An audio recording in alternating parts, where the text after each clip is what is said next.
Professor H.M. Gunatilake. He's going to talk on the pandemic and the economic crisis in Sri Lanka. Let me give a quick introduction about him. Professor Gunatilake obtained his Ph.D. in resource economics from University of Hawaii and served as professor and head Department of Agriculture Economics, University of Peradeniya. Before joining ADB, that is Asian Development Bank, he has published more than 100 journal articles, 5 books, and about 25 ADB working papers on various subjects, including agriculture, natural resources, forestry, energy, and so on. Professor Gunatilake served as the co-editor of Sri Lanka Journal of Agricultural Economics and the president of Sri Lanka Agricultural Economists Association. As a director, Environment and Safeguard Division in Sustainable Development and Climate Change in ADB, Professor Gunatilake was responsible for environment and social safeguards of ADB projects in about 40 countries in Asia. He now serves as visiting professor at Peradeniya and Kelaniya Universities, a distinguished fellow at the Institute of Policy Studies, and a capacity building expert and an economic advisor to ADB. It's over to Professor Gunatilake, who is also one of my old and very good friends. Thank you, Professor T. De Silva, for your kind words. And first of all, let me thank the organizers for giving me this opportunity. In fact, it was a great opportunity to talk about post-pandemic recovery of the economy in Sri Lanka.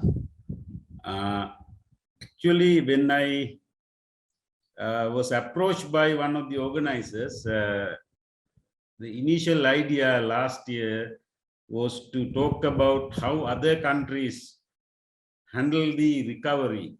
I mean, what kind of economic policies are adopted by the other countries in the region and the world to recover the economy after the pandemic. But then actually, even at that time, there was a growing economic crisis within the country, but that crisis deepened during last 2-3 months. So I had to change my presentation a little bit to make it more suitable for the existing situation in this country. So first I will talk about the impact of the pandemic on the global economy a bit very quickly, and then also go ahead with the original idea of discussing the recovery strategies adopted by the other countries. So let me share my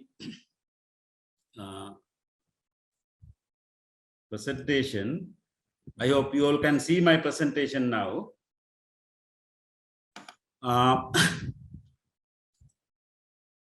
Okay, so the economic you can try to make it full screen. There's a small like a wine glass. That's right. I know. Okay, I think now it is in the slide mode. Okay, without wasting a lot of time on this, everyone knows that the pandemic has affected the global economy in a very, very significant way. Globally, in 2021 alone, the global economy contracted by about 3.5% in 2020, which is about $2.96 trillion US. When you think about this $2.96 trillion, that means it is the lost income for many families all over the world. So the welfare implication follows with these things. Without going into a lot of details in this slide, I will go to the next slide. And then as in any crisis, the poor bear a bigger share. It was common for this pandemic also. The biggest job losses were in the informal sectors globally, about 1.6 billion people work in the informal sector. They were the hardest hit. And then the tourism, travel, those industries were the most significantly affected. And also, like the poor, when it comes to the unemployment, women lost more jobs than men all over the world. So as a result, ultimately, the government had to implement many different stimulation programs and poverty alleviation programs. As a final result, the budget deficit in the countries globally increased. It was on average about 5%, 6%, something like that, which will go up to about 10.2% because of this additional expenditure. Without many countries lost their tax income due to the close down of the economy, but their government expenditure increased tremendously due to the requirement of supporting the poor segments in the economy. Now, just to complete my talk, I also looked at the environment side. There were some positive impacts on the environment and also some negative impacts on the environment. But the most important thing, which I'm not going to describe in detail here about the environmental impact of the pandemic, but there's a new risk because many countries are facing economic hardships. And then whenever there is economic hardships, the countries try to go back to dirty industries, for example, to produce electricity using coal and so on and so forth. And then, as I said, that these bigger budget deficits will make it difficult to finance various environmental investment. In short, overall, the implementation of the Sustainable Development Goals and Paris Agreement, which are two of the greatest achievements in terms of global environmental management, is at a new risk now. So we need to reset our mind to again, bring the environment back to the forefront to make sure that we implement the Paris Agreement and the SDGs as we planned before the pandemic. Now let me go to the most important section of my presentation. The post-pandemic recovery. Actually, the main objective of the post-pandemic recovery is to come back to the pre-pandemic level of growth, because pandemic disrupted lots of economic activities. So the immediate objective of the post-pandemic recovery is to bring those industries, bring those economic activities back, and also go back to the pre-pandemic level of growth and poverty reduction. Now, if my search indicated to me that all over the world, particularly in developing countries, there were 5 main strategies to recover the economy and bring it back to the pre-pandemic level. First one is restoring the supply chains. As you know that during the pandemics, the supply chains were affected due to lockdowns, and then restarting these supply chains, and then allowing the international and intranational trade before the pandemic is one of the strategy. And also for certain countries, this restoring supply chains also let them restructure the supply chains by taking into account of the geopolitical changes and so on. So that possibility is also available for many countries. And then the second one, as everyone knows, to go back to the original or pre-pandemic level of growth, we need to increase the investments in economy. part of that investment has to come from the public sector. And then in order to enable the private sector investment, some capital injections are needed to the commercial banks, because banks also had very, very tough time during the pandemic. There were so many defaults all over the world. So many banks are, the profits of many banks were reduced. They were also under a lot of stress. And then the other way, one is the foreign direct investment, attracting more foreign investment to the country to do the private-public partnership type projects. So these are the kind of common strategies followed by most of the developing countries to increase investments. And then also the third strategy is reducing certain costs. Businesses as well as households, both are kind of stressed out during the pandemic. Their savings were gone away. Businesses lost a lot of profits. They had to maintain their crew without the same level of production.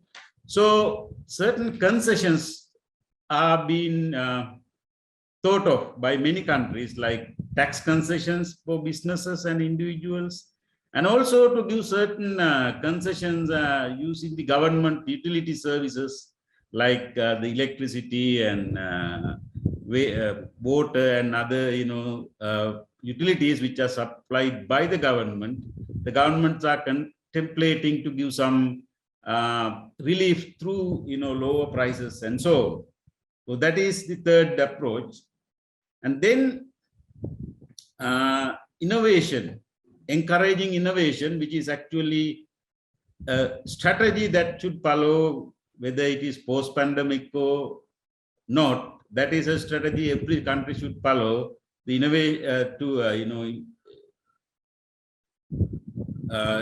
follow innovative methods to do production and distribution, and then the government has a particular rule to do that as a convener and promoting these innovations, and also creating enabling environment for businesses to do the innovations. There were some market failures in terms of innovations.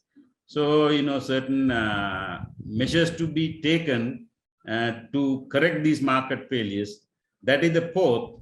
And then the fifth is supporting workforce readiness. The labor markets were heavily affected. Many people lost jobs, and then also the pandemic changed the landscape of various, production consumption activities, and then it may have created new opportunities also. So facilitating the upskilling and reskilling the labor force to suit more emerging opportunities in economies in post-pandemic. These are the basic 5 strategies followed by majority of the countries in the world. Even developed countries follow these kind of strategies to great extent. Now, while these are common strategies, these strategies are again reinforced through various structural strategies like promoting tourism, enhancing agro-processing, improve competitiveness of garment industry, and promoting digital trade, supporting medium, small, and micro, small, and medium enterprise sector, which has a great potential to contribute to economic growth in majority of the developing countries, and also enhancing productivity in all the sectors. So these are the sector-wise strategies followed by many countries. Now, these are common strategies, but some regions have formulated very region-specific. They have given a regional flavor to those strategies. Like, for example, Asia has its own strategy, formulated by the Asian Development Bank. Some of them are repetitive actions, but some of them are region-specific. Asian region is focusing more on intra-region trade, and also its role in climate change is reiterated in the Asian strategy. And also the Asian region has a specific issue of many investment coming in recent times to the private sector, which are not making adequate corporate profit. So that is a region-specific problem. So Asian region has to focus on those aspects, whereas in Latin American strategy, if you look at this slide, it is digitizing the economy. They have elaborated many activities to digitize the economy in Latin America. Perhaps that may be the most rewarding activity for that region. So this is the overall situation regarding economic recovery at a global scale. Now let us look at the Sri Lankan situation. Now, first thing we need to understand is this is economic growth in Sri Lanka, quarterly growth. The pandemic started in December 2019. But as you can see, even July, second, third quarters in 2019, our growth was like 1.3, 1.6. I think 29 overall growth may be 3% or between 2 and 3%. And then we experienced a negative growth in 2020. Economy recovered. Specifically, July 2021, we recovered a little bit, but that recovery actually was not able to bring the economy to very high growth path. It kind of bring it back to this 2 to 3% growth before the pandemic. Again, the lockdown in July, in latter part of 21, created a negative growth. In short, our economy has slowed down very significantly because it was growing at 8-9% after the war, and then it slowed down gradually. So before the pandemic,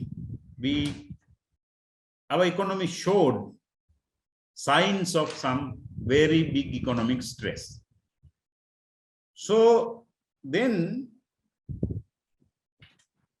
during the pandemic, Sri Lanka went into a very deep economic crisis, and some tried to say that this crisis is due to pandemic. But as I said, explained in the previous graph, we were in a crisis even before that. In my own view, that pandemic advanced this pending crisis by maybe 4 or 5 years. Even otherwise, the pandemic, if pandemic had not come, we would face the today's situation maybe in another 2, 3, 4, 5 years. So just very quickly, this is a very complex economic crisis with many factors contributed to this pandemic. So basically, our crisis is now characterized by two things. One is a shortage of foreign reserves. You know, in any country, there's an inflow of reserve currency, that is US dollar, and then outflow of reserve currency. In recent times, our outflow has been much bigger than inflow. Inflow comes from our exports, tourism income, remittance, foreign direct investment are the main sources. And on top of that, we get dollars when we borrow money from outside also.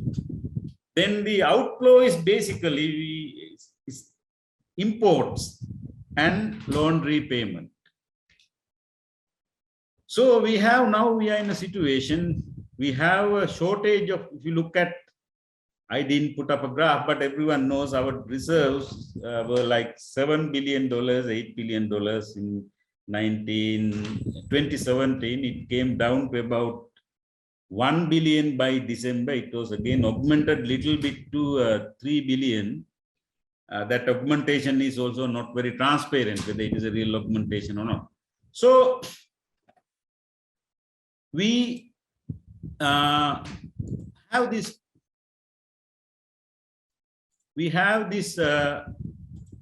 foreign reserve deficiency in the country now, and it is affecting each and every sector of the economy. Now, in response to this foreign reserve shortage, the government has implemented kind of a soft peg exchange rate policy and import restrictions. But now this import restrictions and this pegging dollar at 200 rupees has added to the crisis. In fact, it has deepened the crisis, as I will explain with one example. Now, if you look at one of the problems created by this kind of a fixed exchange rate is that it developed a parallel black market for dollar. Now, dollar can be sold, if you have dollars, at 250, 260 rupees a dollar, whereas from any commercial bank, you will get only 200 plus they give another $10, 10 rupees, 210, something like that. Now, this has created, I would call it a self-inflicted damage, because by this fixed exchange rate policy, we have discouraged our workers, Sri Lankans who are working in foreign countries, to send their remittance through the commercial banks. Now they have gone for some unofficial way of transferring the money back to Sri Lanka. So therefore, these dollars are now not coming to the economy. These are totally outside. You know, I think, I'm sure you must have heard about this Hawala kind of arrangement to transfer the money. So that actually kind of a self-inflicted, because we were getting $600 million a month, which would have sufficient for us to purchase our monthly petroleum products, petrol, diesel, and so on and so forth, milk powder, and some of the essential other items, including even fertilizer. But that 600 came down to 278 billion by December. So that is actually self-inflicted. Many economists, many experts who have very good knowledge about this problem ask the government to get away from this policy, but it is actually the government is still very adamant and keeping that policy, which is actually very bad for the economy and very bad for the banks. Now, those customers who left these commercial banks in sending remittance, they may not come back even if we go back to the normal exchange rate policy of floating exchange rate policy today. It might take another 10 years for the banks to attract them. So that is only one small aspect of this crisis. And then, you know that on top of that, we are supposed to pay about $7 billion, which has to be paid in dollars of foreign debt. So we only have about, officially the central banks say about 3 billion. And I don't think we are in a position to pay this back. So now, since we are in this deep economic crisis, let me go back to these 5 strategies I described earlier. Whether we are in a position like other countries. Now, India can easily, go for those kind of strategies with the national flavor. It may have its own little bit of problems in here and there. They can adjust it and implement something similar to this. But can Sri Lanka implement this recovery strategy? Is the problem now we have to quickly look at.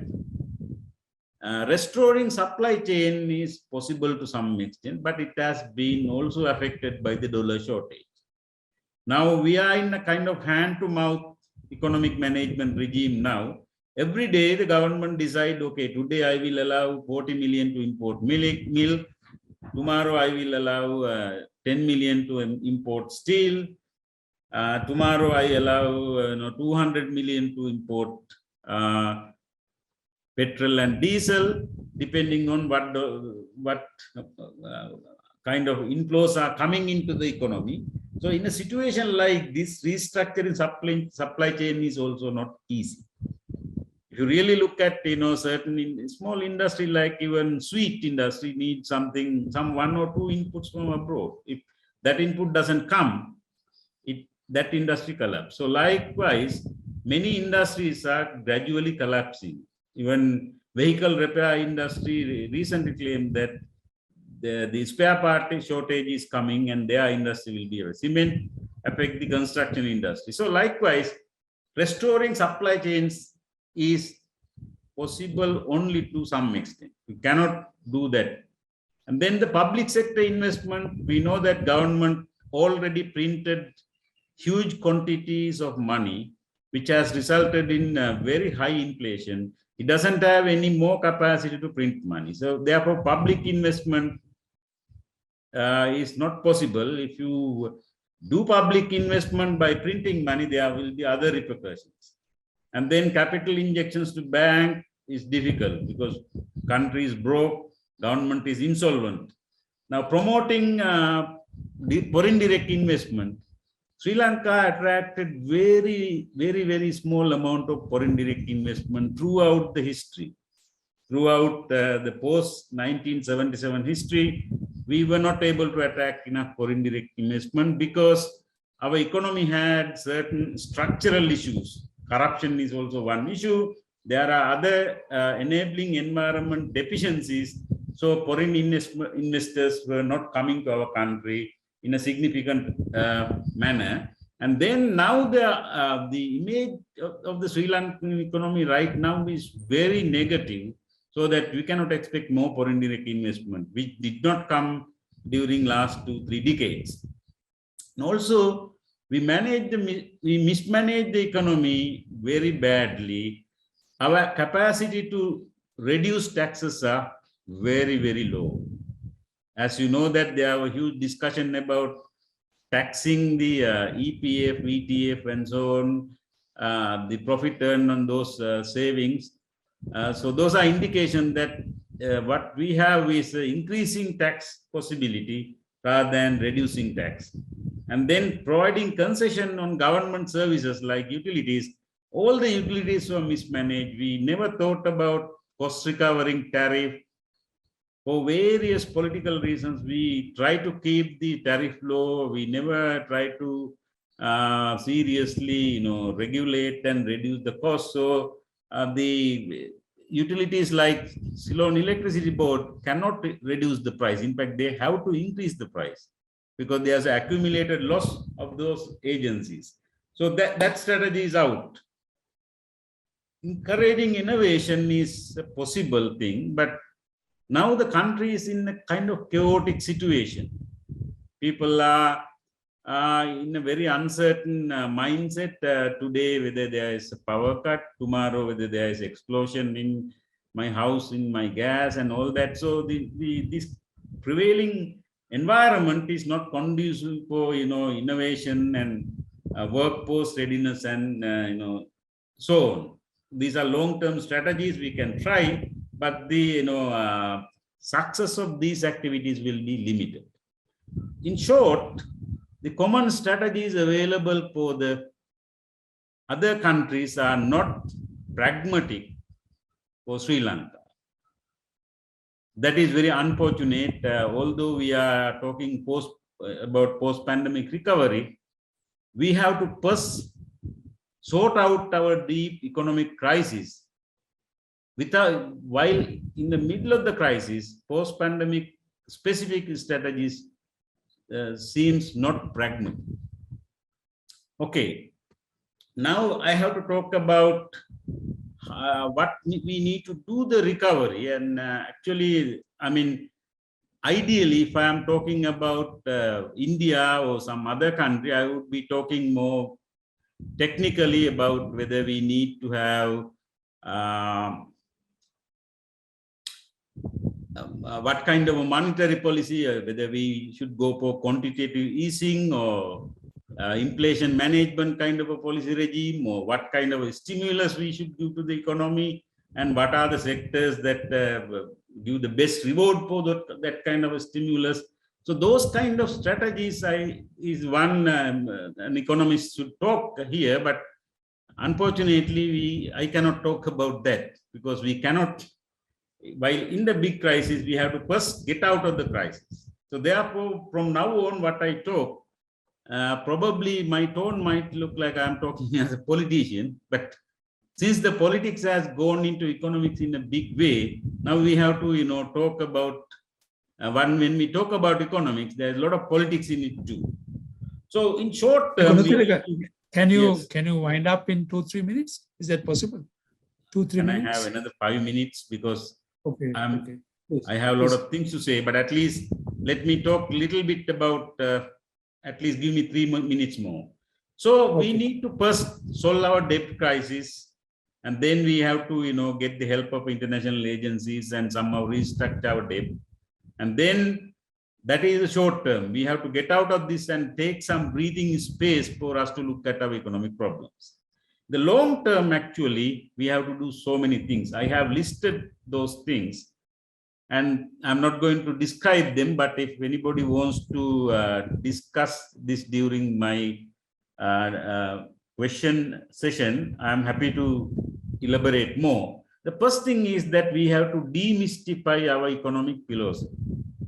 Looks like we all are in a confused status. Some people are talking about homegrown solutions. Some people are talking about self-sufficiency economy. But then, when you really think about that, we have to really declare what is our economic philosophy. I may be, as an economist, I think that we need to follow open market economics more systematically. If somebody disagree with me, we can debate about it. But that making it clear in our mind and the minds of the public, we need to, first thing is to be very clear and declare our economic policy, broader economic philosophy. And then that will follow a set of actions. Actually, these actions, I'm not going to describe in very detail, because one thing I felt is that given this the economic crisis and its importance, everyone's livelihood depend on how this country's economy is managed in next 3-4 months. I think we need to have a probably 2-day seminar on economic crisis and the strategies to come out of the economic crisis. But this was originally planned for some other purpose. Therefore, I don't have enough time to go through all these things. But, we have to at least, we have to make an effort to minimize corruption, improve law and order, and we have to think about better economic governance.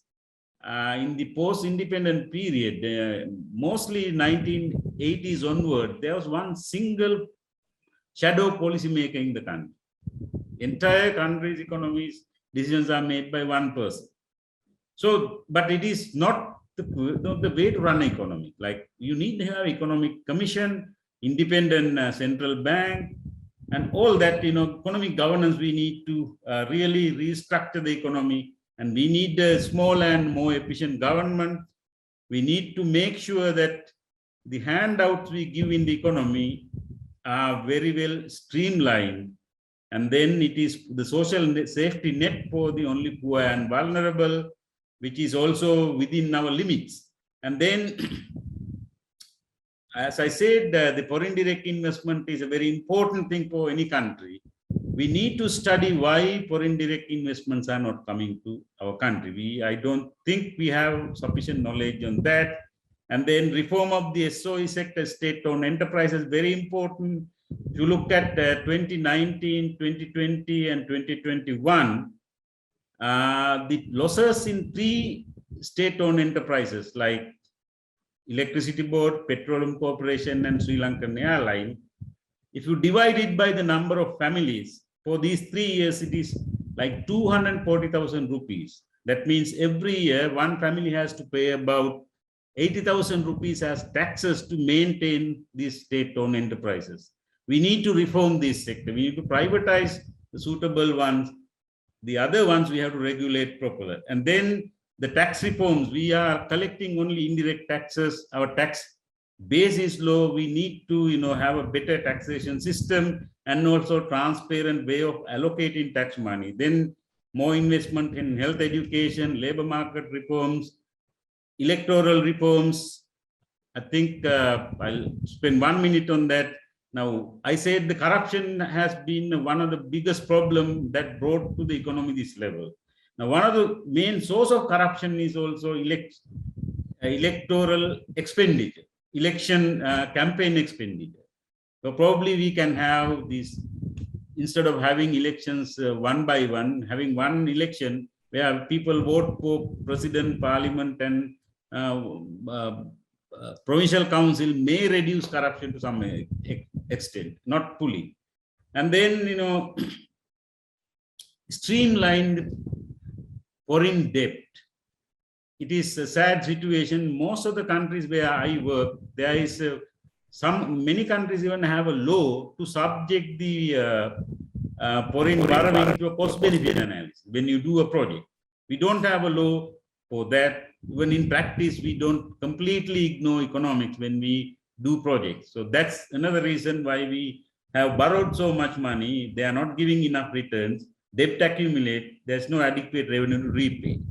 So likewise, there were so many things, and I am not going to elaborate all these things given the time limitation. In fact, this is a complete overhaul of the economy that I'm talking about. Now, my final 2 words is that, as I said, if anybody want to discuss any of the bullet points, every bullet point, you need at least 20-30 page document to show the rationale for these activities. So I'm just only listing them and pointing out to them. And then we also have a very big cultural barrier for a well-functioning market economy. Despite we were very proud about Parakram, Bahudutugamu, and so on and so forth, we have become a nation of liars and cheaters. One might wonder why an economist is talking about it, because when this happens extensively, that also destroy the markets. For example, when you buy an apartment in Colombo and when you pay advance, you are shown a model with certain quality of tiles and this and that, but after 2 or 3 years you go and get the apartment, you will see that it is totally different. So then you lose the credibility about the market. Markets collapse because of that. It is not only at from the top level to bottom level. Even the people who are selling jackfruit dip the jackfruit in a Harpic solution and sell it. Then that market collapse. So this cultural barrier should also be overcome in the long run. Now, my final word is that these strategic directions I have put in bullet points are doable. Countries have done that. It's not an easy work. It's not a piece of cake, but they are doable. But we have to do them if we really want to get out of this mess.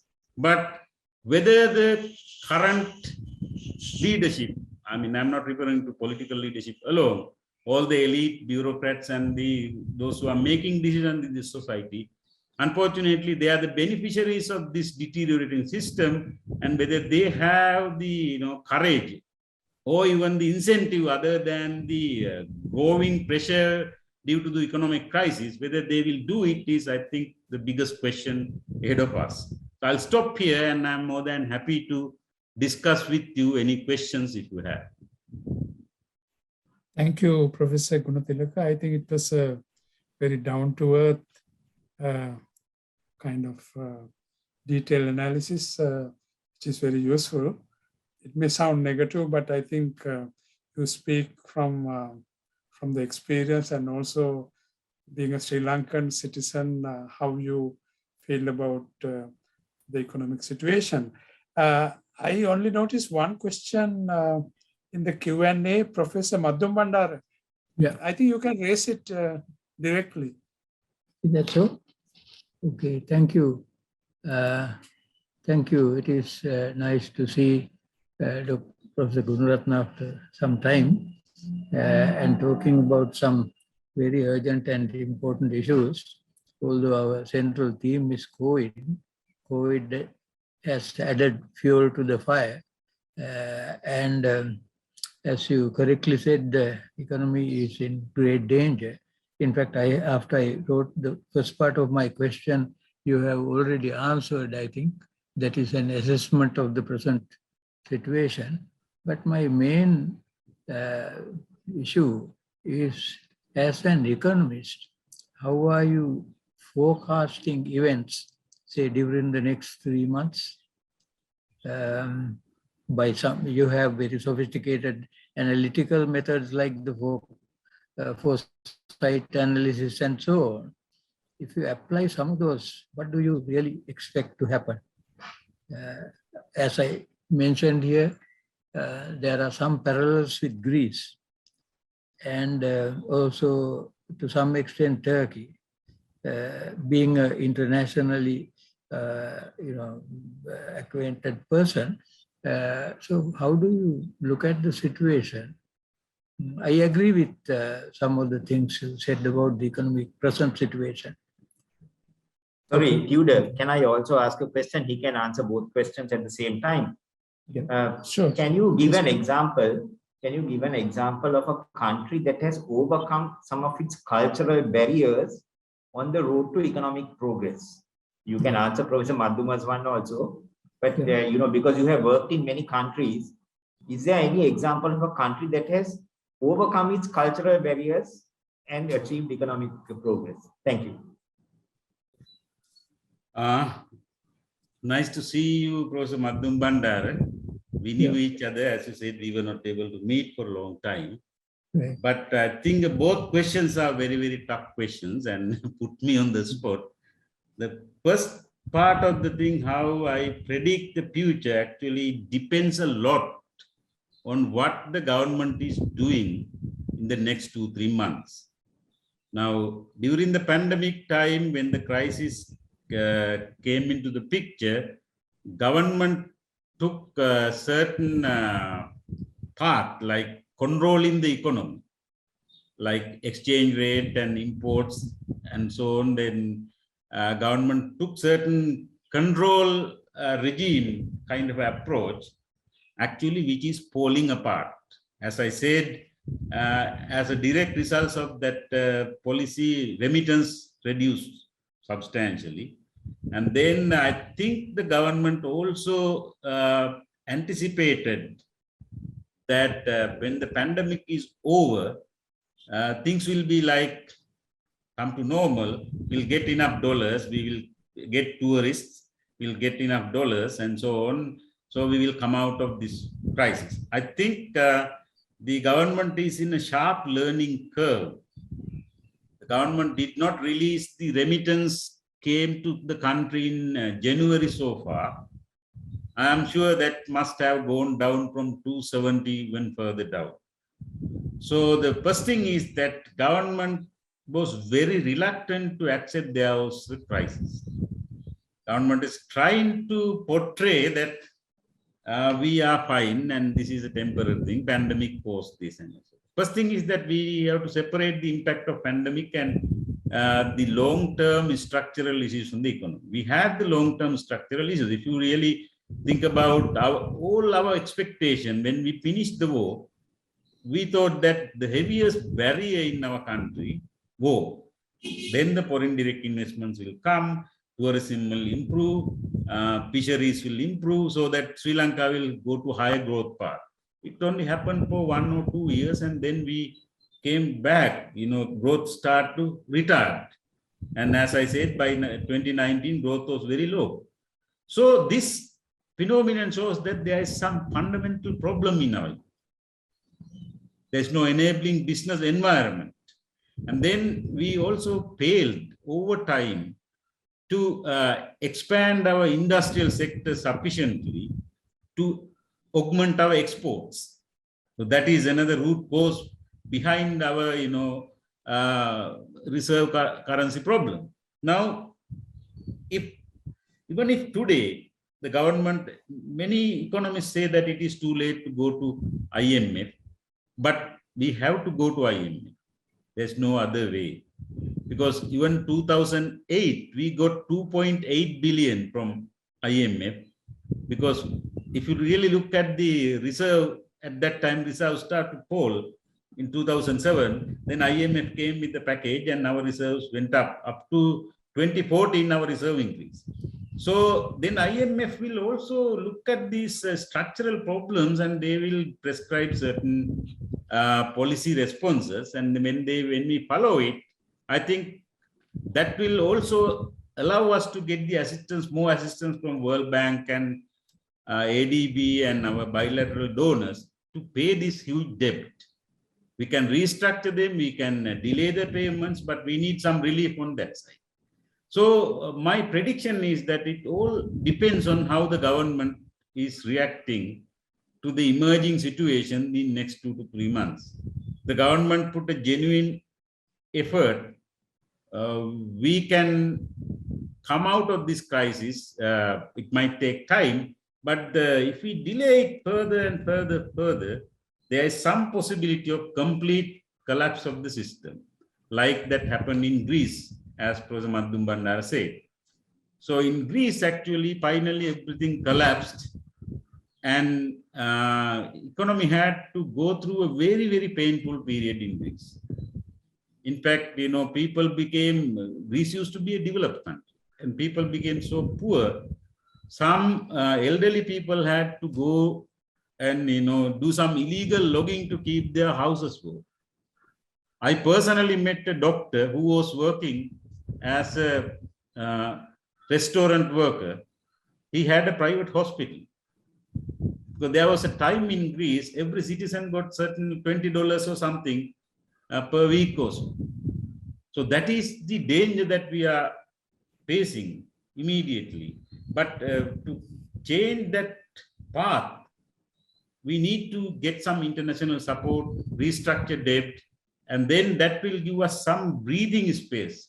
And then we seriously look at what did we do wrong in our economic management in the post-independent history. If you look at that very honestly, you will say that we maintain a huge budget deficit throughout the history. So in essence, we spend more than what we earn. And then we also have a current account deficiency. That means our imports were greater than our exports. So by and large, we lived beyond our means. When you do that, you develop a certain consumption level, and then economy will force you to adjust this consumption level. So we all have to go through a painful period. But sooner we go through the pain, better, because pain will become magnified by delaying this. I think that much I can tell, because this is a very complex thing. Prediction is extremely difficult, but this is what I can say to Professor Madhum Bandara's question. But the other one, Professor Gunatilake, we have run out of time for this session. Can you give a very quick response to Professor Priyan? Yes. I think if you look at Singapore used to be a very corrupt place before at the time Lee Kuan Yew came to power. If you look at the Singapore's cultural transformation, that gives that, it is possible to transform the culture from corrupt, cheating, lying system to a more honest, more straight, decent citizenry in a country. But unfortunately, with that, I will stop. Yeah, maybe Thank you very much, Professor Gunatilake. That brings us to the end of this particular session. We are expected to get a short break, but I don't think we have time for this. Yeah. So can I just say? Can I just say we will have a break, but maybe for 10 minutes, right? Because in the next two sessions, 5 minutes. there are one or two presenters. Yeah, there are one or two presenters who are not presenting in the next two sessions. So shall we say that we will come back at 5:30, because I think people may need to have a break from, even to use the toilet or something like that, have a cup of tea, right? So that Okay. will give us 10 minutes, a break of 10 minutes. 10 minutes. Thank you.